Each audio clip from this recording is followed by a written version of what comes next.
Hey guys, it's Ian. Hope you're doing well. I just wanted to go over what we're going to talk about this week. Okay. And what I've done is I have actually gone out and purchased myself a program where I can put my little face here onto the screen and we can talk about the PowerPoint. So instead of me kind of looking off to the side and looking at something and doing that, I thought this would work a little bit better. Okay. And it was pretty reasonably priced. It was only like 30 bucks. So, you know what? If we're going to be doing this for a while, I may as well, pay the 30 bucks and use it. Why not? All right, let's get into this week's lesson. Okay. And this week we're going to talk about vaccines. Super, super, super topical because all you're hearing in the news is about the race to make a COVID-19 vaccine. Okay, so what we're going to do this week is look a little bit at how vaccines are made, the different types of vaccines, and of course, it wouldn't be one of my lessons without looking at the history of vaccines, right? Because it's actually quite fascinating. I find it super fascinating, which means you have to learn about it. That's the way the world works, okay? This is stuff, by the way, that if you do go into biology in university, you take some immunology, you will go over this stuff, right? And you'll certainly go over the history and kind of the names that are going to be mentioned in this PowerPoint are really, a who's who of scientists that won Nobel Prizes, that, made vaccines, that made huge discoveries in science, right? So it is an important topic. Okay. So if you notice 35 slides, I actually cut that down. It was longer than that. I know you can believe that, but I did cut it down just to kind of cover the bare essentials, which I feel like 35 slides will do. All right, so here we go. Okay, how does a vaccine work? Pretty straightforward. All right, and you see I took this little picture off of the internet here. Quite simply, you get exposure to the pathogen. Okay, and by being exposed to the pathogen, your body builds up antibodies. And you can think of those like your little library of immune cells, right? And so if you ever get exposed to the real pathogen, your body says, "Ooh, we know what that is. We've seen that before." And it can crank up production of those antibodies. And basically, you have immunity. You have the cells in your body that can fight off that pathogen right now. Okay. So, as opposed to people recovering, you hear about a lot of people recovering from COVID-19. And what they're doing right now is they are looking to get blood samples from people that have recovered because what they want to do is take the antibodies out of their blood. Scientists want to see those specific antibodies that people have developed to fight off COVID-19 and use those antibodies to try to speed up the process of making a vaccine. So instead of, you'll see in a minute here the different types of vaccines, but it's kind of a shortcut way of making a vaccine quicker. Okay. And so right now you'll hear about antibody tests or looking at that. I believe they're using some professional athletes and looking at them to basically get these antibodies out of their blood to speed up this process. Okay. But when we already have a vaccine for something, so let's say the classic case, the MMR, right, which we've all had, or the vast majority of us have had, okay? You get that MMR vaccine, it doesn't make you sick, right? You're exposed to the antigen, sorry, you're exposed to the pathogens. Excuse me. Your body then makes those antibodies and they just lay dormant. And if you ever get exposed to measles, mumps, or rubella, MMR, right? Your body can kick up production and you're immune. You don't actually get measles, you don't get mumps, you don't get rubella, which are all good things not to get. Okay. Watch that video there. It's a good one. So here's just another picture. Okay. Quite simply, you can see there's a nice little needle here. They use, and I'm just going to hide that to make the screen a little bit better. Okay, so how do they work? You get a weakened or killed form of the disease. You inject that into somebody. Your body makes those antibodies. And then when the germs actually appear, your antibodies are there. Okay, so it just speeds up that process. Okay, and I thought that was a good little picture to help illustrate how it works.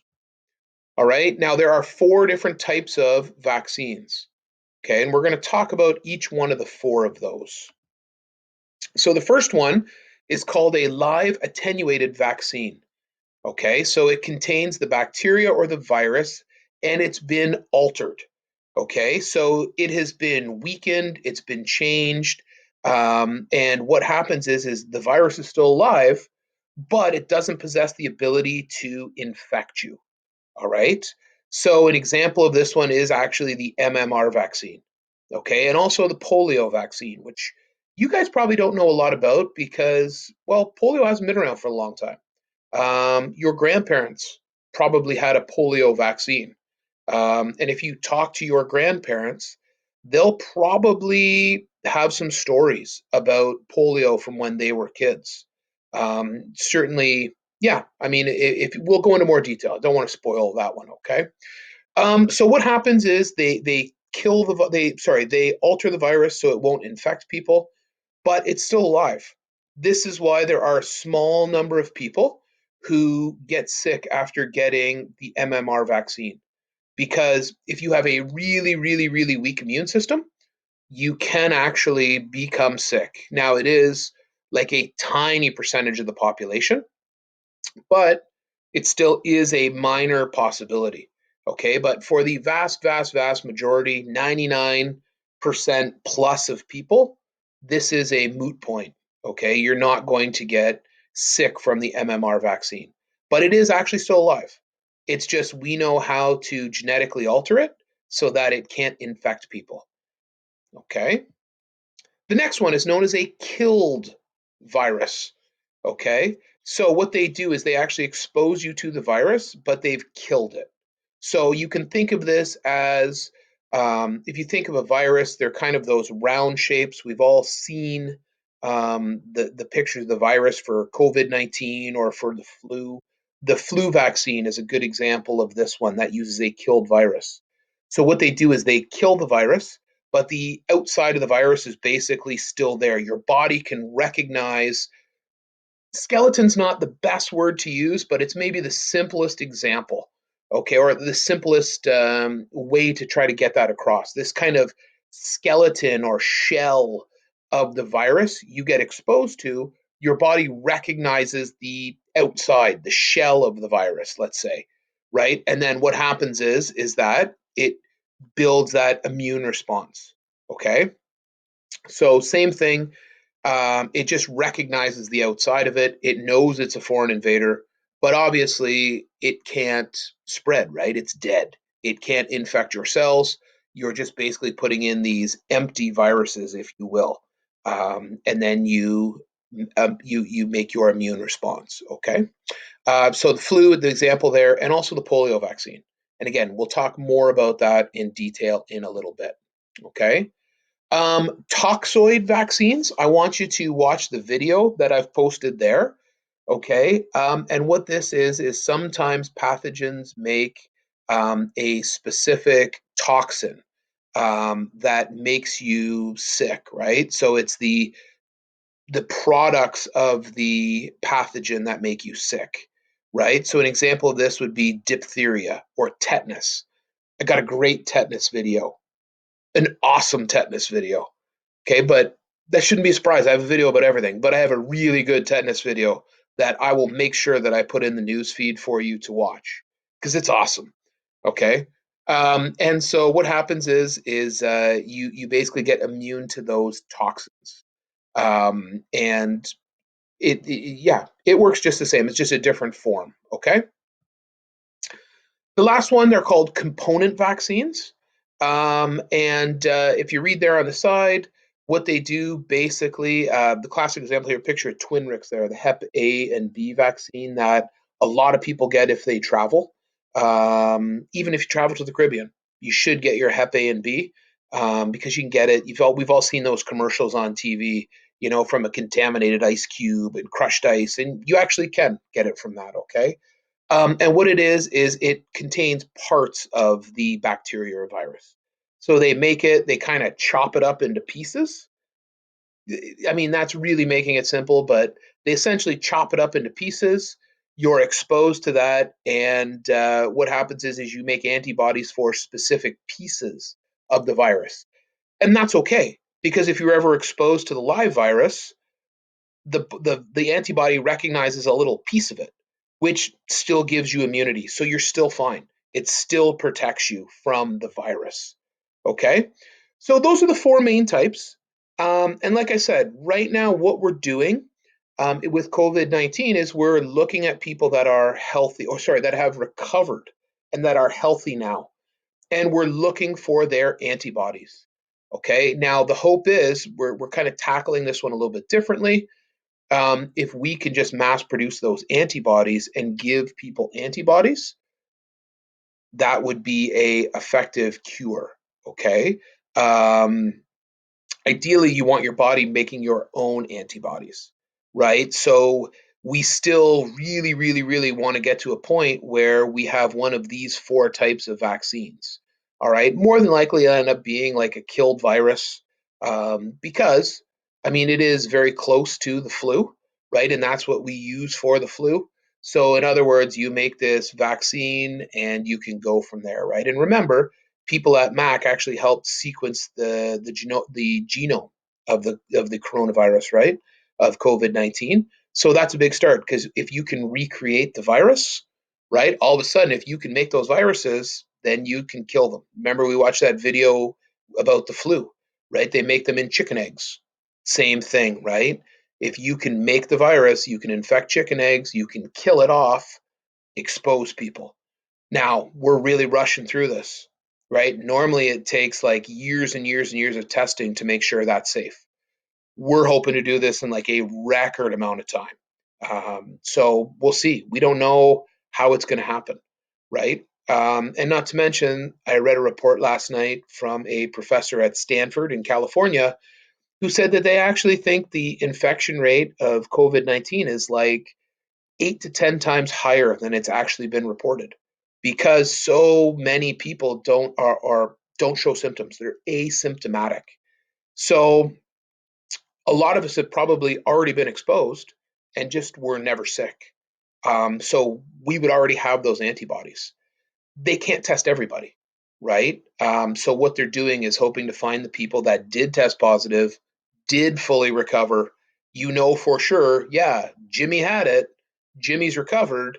Therefore, Jimmy must have the antibodies. Let's get those and work kind of backwards, right? So that's the big hope when it comes to COVID 19 right now. Okay. But in general, I want you to know those four types of vaccines because those are the big four. All right. Now, before we start, we need to talk about a big controversy. Okay. Now, this was big news when I was in university. Okay. And I would encourage you to read this slide to do a little bit of investigation on your own.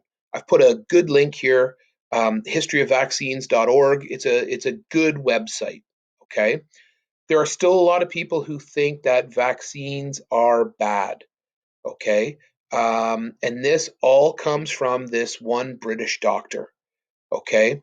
And you can see here with the slide at the top, right at the very top, it says he recommended further investigation of a possible relationship between bowel disease, autism, and the MMR vaccine. Okay. And then he claimed that the vaccine was not properly tested before being put into use. So he came out with this in 1989. All right. This was huge news. Okay. Because at this time, the number of people being diagnosed with autism was increasing, right? And everybody was getting the MMR vaccine. It was kind of that mandatory vaccine, still is. Now, what ended up happening was people went nuts. People stopped vaccinating their kids. If you go online and look up people that are against vaccinations, so they're known as anti vaxxers, they still basically, they still quote this doctor. They still use his research. However, it's been completely debunked. Okay, completely debunked. So people that are using his research or his quote unquote evidence are basically quoting bad evidence. He falsified his data. Okay, he actually falsified it. He thought he could make money off of this. So yeah, not good, right? So you have someone that published this paper, and the reason why it was controversial was because it was put out in like one of the most well-respected medical journals, right? And so right away it had it kind of had that importance of being in this journal. Like they wouldn't put just fluff in this medical journal, but almost immediately people started attacking it in terms of other scientists looking at his data, looking for more proof, looking for more evidence, and it wasn't there. Okay, so after a kind of a long investigation, um, excuse me, after a long investigation, the Lancet, which was the medical journal, had to actually print a retraction and just say, like, no, it's completely wrong, it's completely false, he falsified the data, this is no good. Okay, but this is really where a lot of the anti-vax movement came from. All right, and it was kind of the perfect storm when you think time wise. You guys won't know this because you weren't born yet, but 1989, sorry, 1998. I keep messing that date up. 1998. Okay. You had really the internet in its infancy, right? Now it'd been around for a while, but I mean, computers were still expensive. I used to have to share my roommate's computer because I couldn't afford one. But we did, we would look at sports online and stuff like that, but it was still dial up. It was slow, right? But kind of right after this is when you had, computers becoming more inexpensive and more access to internet, message boards, websites, people picking this up. So it was something that happened at the perfect time for this to become, viral, if you will, right? The problem is that people actually believe this.